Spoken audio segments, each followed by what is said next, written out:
MTC Beatz.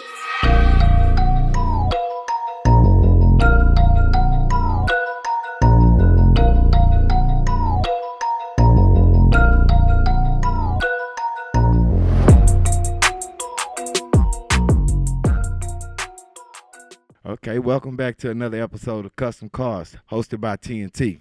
I'm Terry. And I'm Twin. Today we got two special guests in today on the podcast. We got Carlos from the Red and Black collection, and we got 4GiatoFrank. Yeah, we need the clap machine. I'm going to have to note that. Note to self, clap machine. Man, let's get into it. What you want to know today, Terry? All right, so I'm going to get straight into it. I'm not going to do all that extra stuff. Carlos, I know you got a few cars in your collection.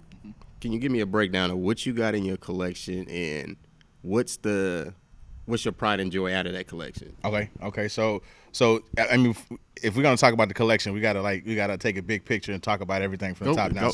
So my collection, what you just talked about, that's I refer to my collection as the red and black collection, right? Okay. Yes, you do. Yeah, and the reason why is because all the cars are red and black. Quite simple, right? So I have a YouTube channel, which you're aware of. I got an Instagram channel as well, Instagram page that is. And so the four cars that make up the red and black collection are the first car, which is probably my favorite because it's the longest one I had the longest, is an 87 SS Monte Carlo. Okay. Then second in line was the 96 Impala. Okay. And then third came the C10, which is it's an 85 GMC, which I need to point that out because GMC is a slightly more premium version of the C10. yeah, it's a slightly more premium version of the C10. And then the last one, the fourth car in the collection, is my 71 Oldsmobile Cutlass 442 convertible. Okay. So if you ask me which is my favorite, man, it's hard to say because I would say my baby is the Monte Carlo just because I've had it the longest. Okay. It's been in the collection 16 years now. Okay. But I would probably say the crowd favorite is got to be the 442. Oh, really? Yeah, that's the crowd favorite. I think the reaction I get from people when I pull up in that is just it's different from the other cars. Yeah. You know what I mean? It really grabs people's attentions. I get constant thumbs up from everybody everywhere I go, stoplights and what have you. So, but yeah, those are the cars in the collection. Okay. Well, Frank, we're going to ask you the same question here. We know you got some nice cars, and we want to really know which one's your favorite. So I'm going to say probably, well, let me just start by What do you have? saying what do I have. Let's get into that. So I've got a couple of exotics. I've got a Mercedes G63. Okay. And I've got a Ferrari 458 Italia. He ain't playing, boy. Big boy. And then I've got a 71 C10. Okay. Short bed. Nice. And then I've got a 70 Chevelle, which I brought today. What else? Man, I just got rid of a Corvette, an old Stingray that I bought my wife. You got rid of it? Yeah. Ask you about that. I'll tell you what happened, man. My wife, she had to have this car for her 35th birthday. So I jumped through all these hoops, and I get her the car, and she's so excited until she drives it. She's expecting that it's going to drive. At that time, she's driving a supercharged Range Rover. And she says, "This car's just not fast enough." I say, "Babe, we can make it faster. It's going to cost a little money, but we can make it faster." Definitely. So she says, "Okay, well, let's make it a little bit faster, and I'll drive it." Okay. So we did some tuning and tinkering, and it got a little bit peppier. We changed the carburetor and things like that, and she still wouldn't drive it. So I think once we had a kid, she said, we're just going to keep it so when the kid gets old enough to drive it, we'll let him have it. Okay. It's like, no, you know what, just get rid of it. And I'm tired of looking at it because I'm forcing her to drive it, every so often to keep the juices flowing. And anyway, long story short, I sold it about 2 or 3 months ago. So quick question. Does that free up space for Absolutely. something else? Absolutely. Okay, I got a good question for you. I'll let you get back to it, but I got another question Yeah. for you later. Yeah, and so I think that's it. I always try to picture my garage and remember what's in it. But But yeah, that's it. And I would say my baby's the Chevelle. Carlos will attest. Good pick. Good pick. Look. It's funny because when we do things, Carlos knows it's like pulling teeth. You gonna bring the Chevelle? I had to persuade him today. Like, hey, go pull that car out, man. Come on. Now, is that Chevelle your dream car, or is it just your baby because of what it is in your collection? So, it's a combination of both. The Chevelle was one of those cars that I've always aspired to own. And cars that I've had along the way that I've bought and sold and make a little money. Then as you step up to the next. So that was always my motivation to get to that car. So before that, I started off with a Cadillac Eldorado that my uncle bought new. My uncle bought it new. What year? It was an '84. Okay. You got your attention. Yeah.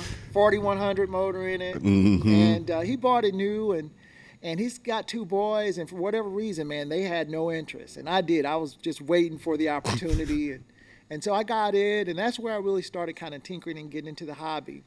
And then I had a guy who was interested in it. His dad actually owned a Lincoln Mercury dealership. Okay. And he always wanted a Cadillac, but could never own one because of his dad's Lincoln Mercury store. And so his dad passed on. They sold a dealership, and man, he just started collecting Eldorados. Wow. And he was a theater teacher down at LSU, and he made 4 trips down to take a look at the car before he bought it. And I tell you, that last time, he'd wake me up every Saturday morning. He wants to drive down. Like, man, I do not feel like getting up and meeting this guy for him to come and kick tires, Yeah. But the last time he said, hey, listen, I'm bringing a couple of students. We're going to drive down. We're going to go ahead and make the purchase. And he actually drove down, and he brought 2 of his Eldorados. So that was pretty cool because he wanted me to see his collection was starting. And that's what really made me say, you know what, it's okay to have more than one car. And then that kind of expanded my thoughts to kind of have. But I sold that car, and I bought a convertible Riviera out of Boston, a 30,000-mile original car. Got it here, played with it. Got to the point to where I was kind of scared to drive it. Why is that? People would run up on the side of me. You need to sell that car. You want to sell that car? Just the wrong kind of attention for me. Okay. And so I ended up selling the car, and then my next purchase was a 1979 Pontiac Trans Am. Okay. The Trans Am. Now we talking. Yeah. Frank got a lot of cars. You've been in the game for a while. A little bit. And then I don't know if you ever heard of Butler Performance. Yeah. Okay, so I got intake and heads from Butler Performance. I put a 455 in it, Pontiac 455, Big and block. Big block. Ended up selling it to a guy in the UK. Really? Ended up selling to a guy in the UK.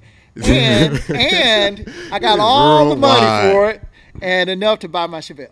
Hey, what a nice. So when you got that Chevelle, what did it look like at first? So it wasn't bad. The body was good. It was black. It had a small block 400 in it. It was an automatic Hurst shifter. The body was pretty much intact. It just wasn't the color that I wanted. But I played with it. I took my time with it. I'm one of those people, I want to drive it while I work on it, And so I would make little changes just to kind of make it, look a little bit more presentable, and then got to the point to where, you can only take that so far. Yeah. You got to go ahead, and now you got to unbolt everything and really take it to the next level.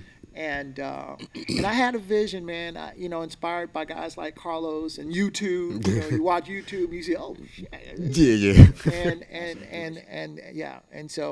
And just like everybody else, man, my mind says one thing and my pocket says the opposite, right?